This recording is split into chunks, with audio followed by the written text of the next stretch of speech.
2, 1, Larry. Hello, everyone. Welcome to our Big Idea podcast. You know, we've had a lot of really interesting, fun guests, and I don't want to blow up his ego, but at this point, but I'm not that one. We probably have the single most important guest we've had. Why? Because as important as it is to use Larry Feldman for recruiting and training, and Mike for AI, and Gary Stillman for F&I, you can't do any of it if you're out of business. And right now, the FTC is coming after dealers harder than they ever have. And unfortunately, a lot of these dealers think, oh, I have insurance. Yeah, just enough to cover nothing. So we've had the pleasure, and we actually rearranged some people. Thank you for anybody we rearranged to get Tom Kline on, because he is the single best guy to keep you safe and to make sure you have the proper coverage and that you're out of trouble. So without further ado, as timely as possible, Tom Kline, tell us how to tuck the octopus and tell us what you're doing, how you're doing it, and why dealers should not waste a whole lot of time in dialing your phone. Yeah. So thanks, of course, guys, for having me. Always fun to be with you. At the beginning, Larry, I thought you were describing someone else because that couldn't possibly be me, you know.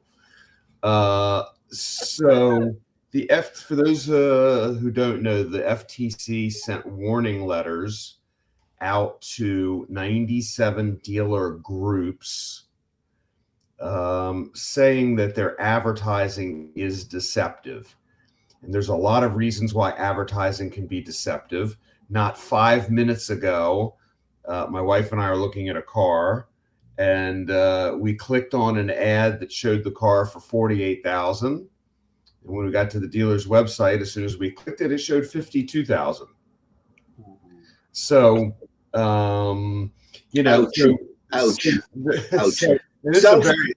Self-sabotage. It's just unbelievable. There's a lot of it out there. Some of it's intentional and some of it isn't. Some of it is unintentional. They're good dealers who have unintentional. Wait a minute. So we're clear, whether it's intentional or unintentional, they still fine you. You can tell a state trooper. They're not bashful. You can tell a state trooper that you didn't realize what the speed limit was, and he's going to tell you ignorance is no excuse. And it's just so we're all clear, it's $53,088 per occurrence. Tom, one second, Gary. And just so that you know that the FTC is serious about it, there is at this very moment still a pending case against a former VP of a company that they are pursuing $216 million. If you do the math very quickly, it's about 4,000 deals at $53,000. $216 million. So the numbers are incredible, and the exposure is huge. Go ahead, Gary. Well, I'm sorry, I didn't want to interrupt. You've been doing this for a while.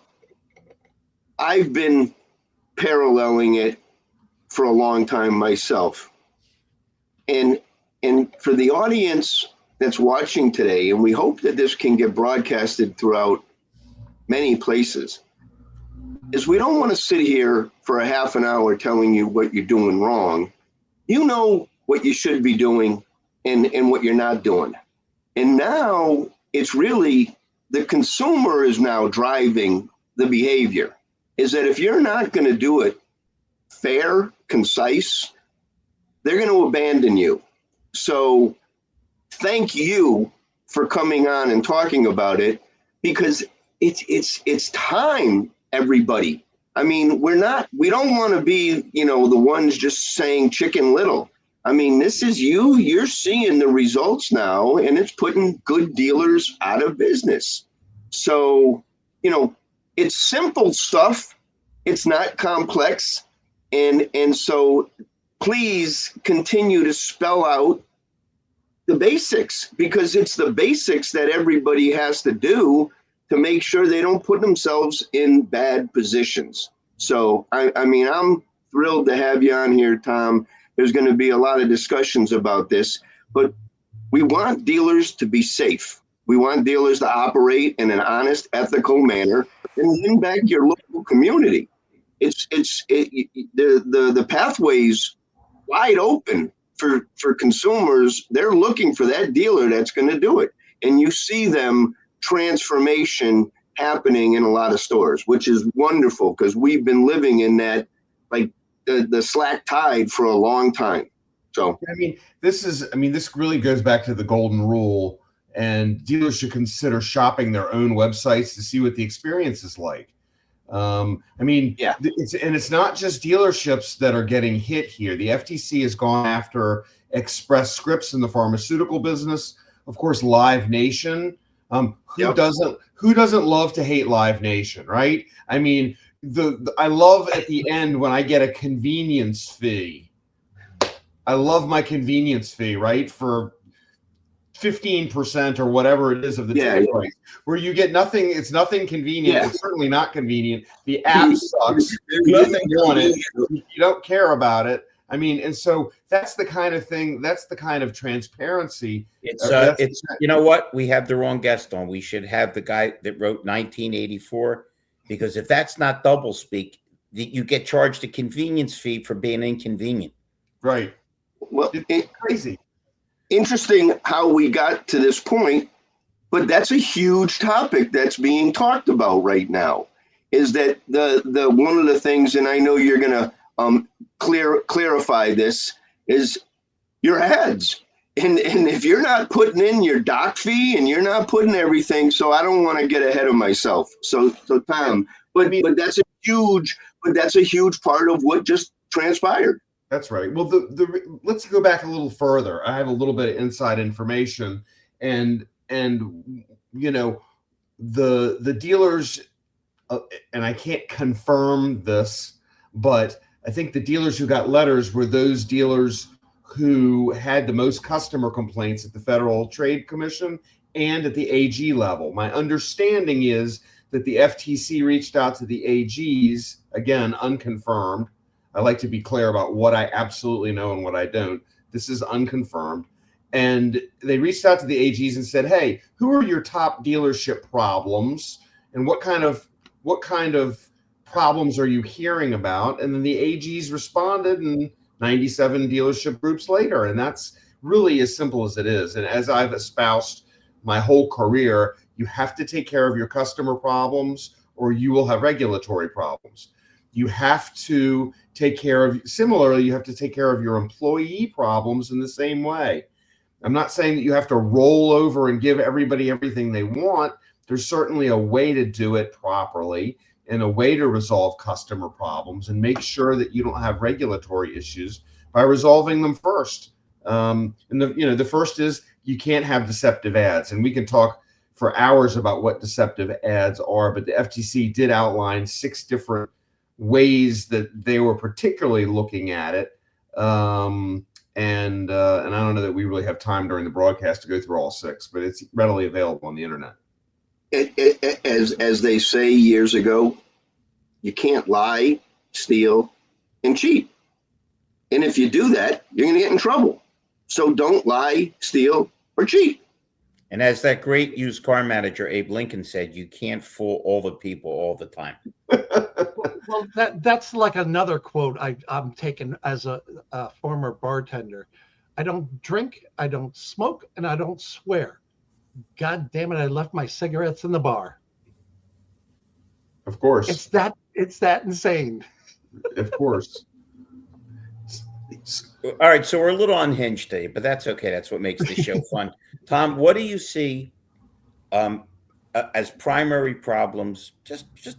For instance, if somebody said to me, Larry, well, what do you see as dealers' big problems? I would say, well, lack of service retention, salespeople not properly being trained, and not working on the customers that are the lowest hanging fruit, namely repeat referral and the orphan owners.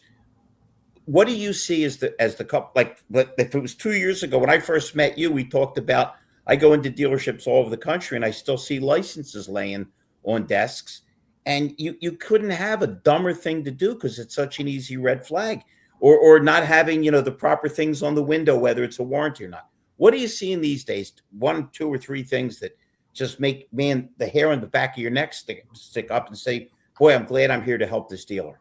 Yeah. So number one, on complaints on the internet, whether it's on Google, Facebook, or I have a list of 36. If anybody's interested in getting that list, just call me or send me an email, and I'll be glad to just give you the list of where you should check.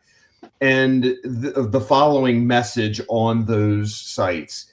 And after the customer has said, here's all the ways I got screwed and why I'm unhappy. And underneath that, after they've listed it and they've spent the half an hour writing all the ways, the comment underneath is, dear Mr. Customer, thank you so much for contacting ABC Motors. If we strive to help you in every way. Please let us know if we failed. And that's it. And they just listed 36 things. It's the inconvenience and the convenience fee. Listen, well, I mean, it's brain dead. They're brain dead. They have a brain dead process, right? It's because you said it earlier. They don't look at their own website. They don't realize that there's cars with snow on them and it's July. They don't realize how many links are broken. And one of the reasons, Tom, I know why you're so busy, because dealers will go out of business if they don't call you. The reason I'll never go out of business is what's failing in our planet, and particularly our industry, is communication. Because if you had somebody other than an AI bot that called every customer and said, how are you? Well, I did have a question or a complaint. So much of this stuff could be resolved. Because I know when I'm on hold for 10 seconds, I'm cool. But if I don't get anybody to talk to me for 2 days, I get pretty irritated even over a minor thing. Right. 100%. And so what should happen is, without delving on this, is somebody at the dealership should pick up the phone, call that person, bring them in, fix the problem. Then ask the customer to, and I use this word very specifically, to update their review. Would you please, now that we've helped you, would you please mind updating it? If you ask them to change it, they're going to get pissed, because they'll think the whole thing was a manipulation. And so that's number one. Number two is, I was shopping a website with one of my dealers this week. We looked at their competitor. I think they had a conquest rebate stacked with a first-time buyer rebate. I always love that. That's one of my favorites, right? So if you trade in your car that's a whatever, we're also going to give you a first-time buyer's rebate. Of course, that'll never happen. My other favorite one from this week was, I don't remember what kind of car it was. It was a $60,000 car, and in the disclosure, it showed customer cash down $5,000. And it showed the sale price as $50,000 after they stacked all this stuff. So it was $60,000, but if you put $5,000 down, it's only $55,000. It's only $50,000, right? Yeah, which doesn't change the sale price. It changes how you're getting to a number you could. Again, I don't think you're ever going to be out of business, my brother, because not only are you the best in your field, but I always go back to this quote. It makes Larkin happy. They asked the great genius Einstein, "What's the difference between genius and stupidity?" And he said, genius has its limits. There is no cap on stupidity. So those are good ones. I hope I'm answering your question, Gary. Absolutely. Well, I mean, we're nailing it on just a simple lack of communication. And the dealers, they need to have somebody in their organization that picks up the phone to call the upset customer, as opposed to it just, being brushed aside and not handled at all. And they create their own problems. And, compliance today and marketing today, the dealers that are winning and which is great, are the ones rising to the top. The ones that are making sure that their ads are done correctly. The ones that are making sure that the customer complaints are being followed up in the leads. And right now, for what we are witnessing, there's so much opportunity for dealers to do it right and to win the market.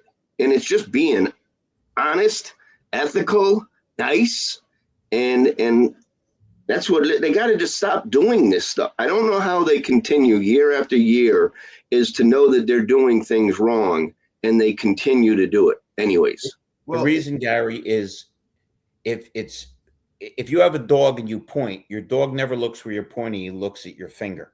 Think about the futility of CSI.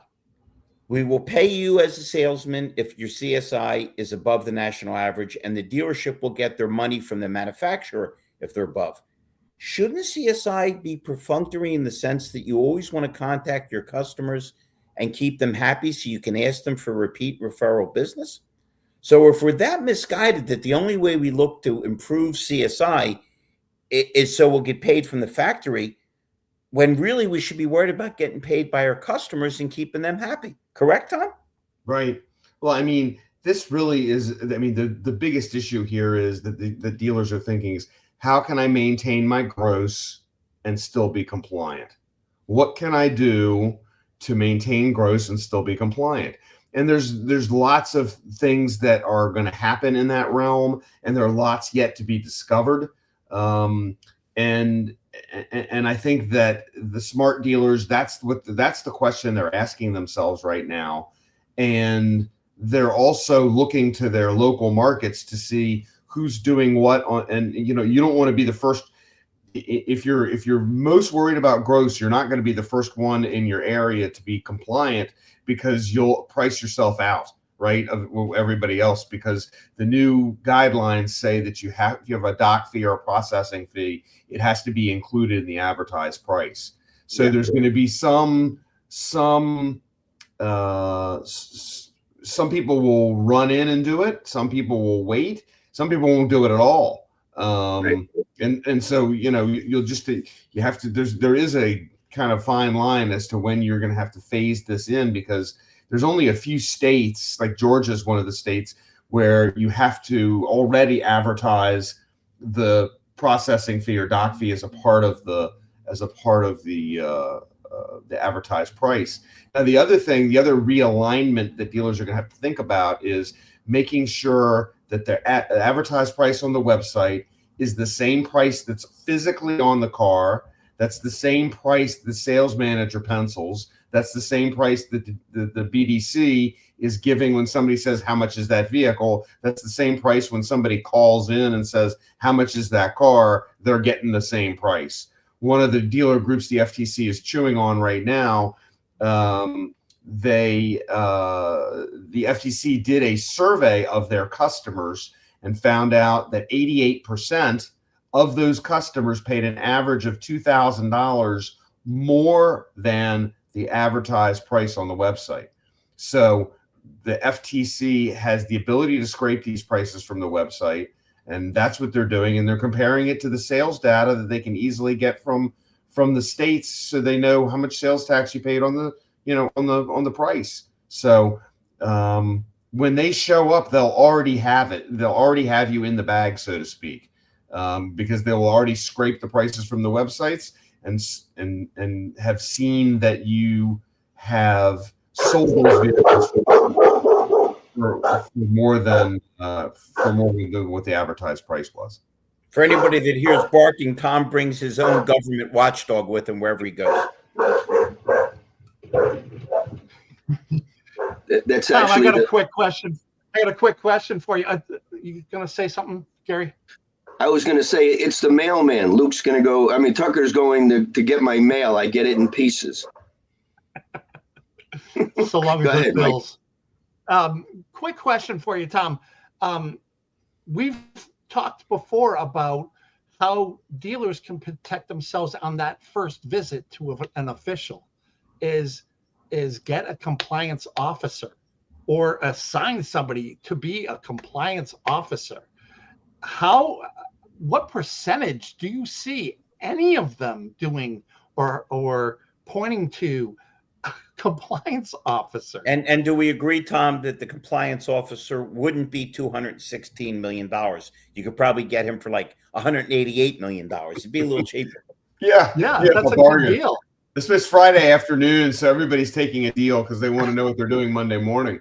Right. So, Mike, it's a good question. And here's what I see is that there are certain some of the larger dealer groups have compliance officers, and they may have a compliance officer and they may have 10 stores or 15 or 20. The question is who's doing the compliance auditing at all those stores? And is that information bubbling back to that compliance manager so he or she can take action based on what these audits are showing? If you don't have an audit component and a reporting component and a way to store this information so that if anybody comes in, you can say, wait, we do these audits once a month. Here's what they are. Here's what they show. We retrained. Here's how I retrained everybody. Here's the signature where we retrained them and they signed that they understood. If this guy's a bad apple, let me know, Mr. Regulator, and I'll fire him. But to say that we're not trying to comply is silly because look at all this information. So I don't see that as frequently as I feel like I should. Does that answer your question? I'm gonna jump in on from there. And Tom, you'll probably correct me on a few things, so I'm just gonna go back in 2003 when they came out with the Gramm-Leach-Bliley Act, which was to protect the consumer's personal identifiable information. So that was the beginning of the Safeguards Rule Act. And when the FTC and the CFPB were very highly involved, they had a roadmap. And on the roadmap, it clearly said that every dealership needed to have a compliance officer. Well, just like everything else that went by, nobody got compliance officers. Nobody filled out anything. We used to go out, Universal Underwriters, with this stack of paperwork, and it would just say, hey, this is your safeguard process. Put your name on it, put your people's name on it, and fill it out. Well, now, over COVID, a lot of this got escalated because during COVID, there were so many complaints. And Tom, I shared some of that stuff with you with the CFPB. And so the complaints were the ones that kind of stimulated it and saying, this is out of hand. And so that's where it's now ratcheted up. And so the thing is for everybody who's been watching, listening to me and Tom and other people saying, this stuff's not going away. It's not going away. I mean, I've been on this pulpit since 2000, maybe even, well, I was Herb Chambers, 2000. We had a whole front page ad. Compliance is treating the customer with dignity and respect and making sure that their information is secure.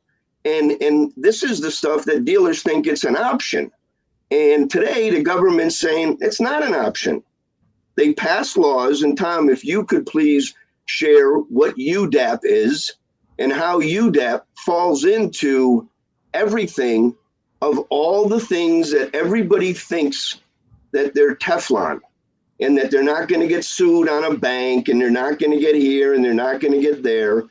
UDAP was built for a big broad brush is for the government, the AG, and everybody is to prosecute.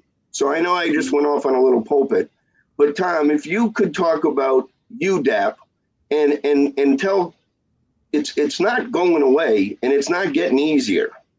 Yeah. So 3 things you mentioned, Gary. Number 1, the Gramm-Leach-Bliley Act. What's interesting about that is that the safeguarding of information and the push in 2022 and 2023 that everybody pushed toward, and then there was no auditing done.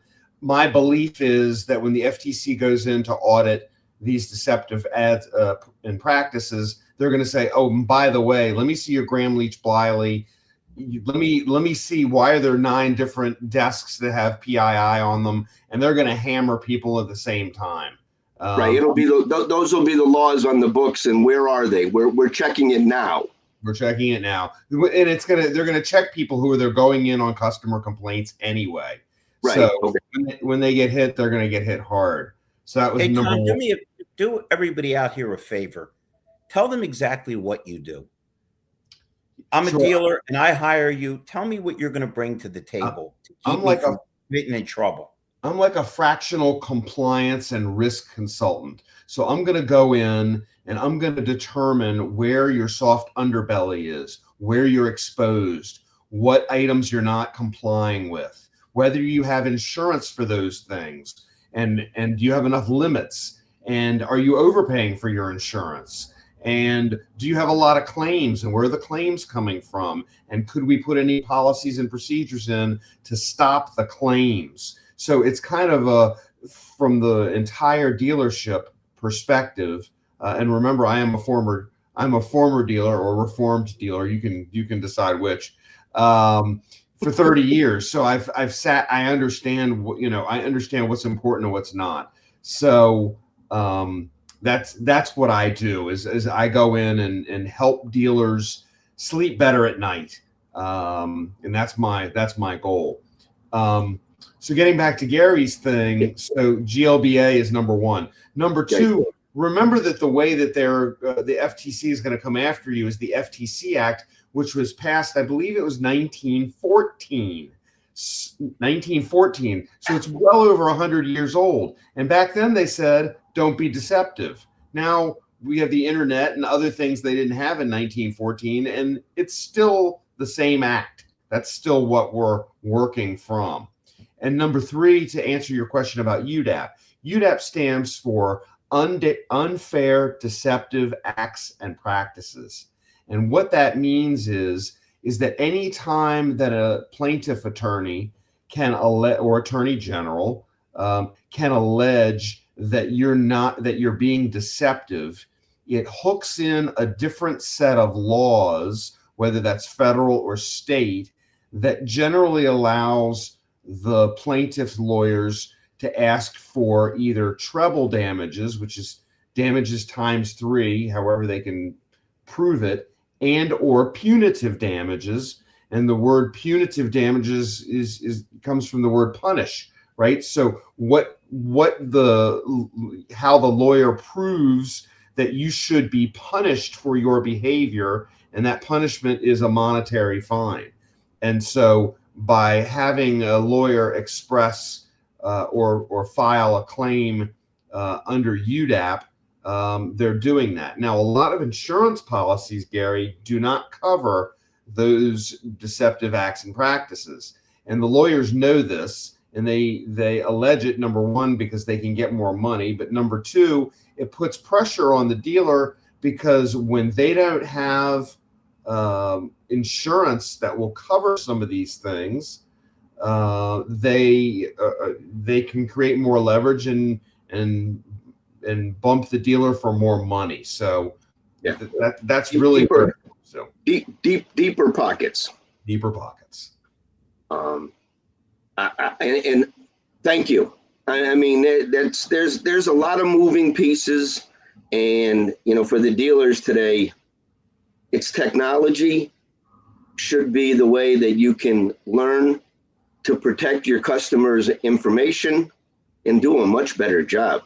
And now it's easy for them to, as you said, the feds, they know what they're looking for. And now that everything is more digital, it's going to be easier accessibility. And what a mess. What a mess. Listen, it's really simple. If you've got a dealership and you want to stay in business, you need to be compliant. You need to know what kind of insurance you have, what kind of insurance you need, and your weak points. Tom, if you'd be kind enough, because we like to wrap up kind of quickly, so more views, would you also tell people about your book? Because I enjoyed it thoroughly, and it would be eye-opening for a lot of, and obviously anybody that needs to reach him, the stuff scrolling at the bottom, not only is he an incredibly good guy, if you don't think you need him now, boy, I sure hate you to fall into that old commercial, pay me now or pay me later. Tom? So my book is called Tuck the Octopus. There it is. And the analogy here is that running a dealership feels like trying to tuck an octopus into bed, but the tentacles keep flopping all over the place. And my job as a compliance and risk guy is, how do we tuck those tentacles in? And so the book draws on my experience and in telling stories and showing examples and trying to keep it light and lively in short chapters in how you can do that at your store. So it's a different way of thinking. It's the other side of sell, sell, sell, which, you know, is the entrepreneurial spirit that dealers certainly have in spades. It's how to protect yourself and how you can tuck the tentacles in at your dealership. And it's very much a self-guided thing. If you follow the things in the book, then you'll be in much better shape, I feel like, than if you're new to this particular topic. Excellent. I can't urge people enough to reach out to Tom. Again, you know, just so we're clear, everybody on the show is a friend of his, but he's truly the best at what he does, and every dealer needs him at this point. Gar, Mike, any last thoughts? I think we did everybody a favor by letting him hear what Tom does and how he can help them. Any other thoughts, gentlemen? Shout out to Abdul. Thank you for commenting. We're trying to, do the comments live as we go. So thanks, Abdul, and thank you, Tom. Ben, you're the best at what you do, bar none. Thank you. And Tom, thank you, because I know that sometimes when I talk to dealers, they think I'm talking like Charlie Brown. So when I get nice, smart guys like you, we're talking from the same book. And, you know, there's one way of doing it. It's doing it right. You want to be an aggressive dealer? Be an aggressive dealer. Just document and make sure everybody knows what's going on and manage your business. And so I appreciate having the conversation, because somebody finally can understand what I'm talking about with compliance, where they say, oh, what's that stuff? Thanks a lot. I appreciate it. Tom, thank you. Thank you so much. We'll get you back on later so you can give us an update. Hopefully a whole lot of people will understand the last thing a referee says after with two boxers. After he says, obey my commands, he says, protect yourself at all times. That's right. Thanks, guys. Appreciate it. Have a good weekend, everybody. Good seeing everybody.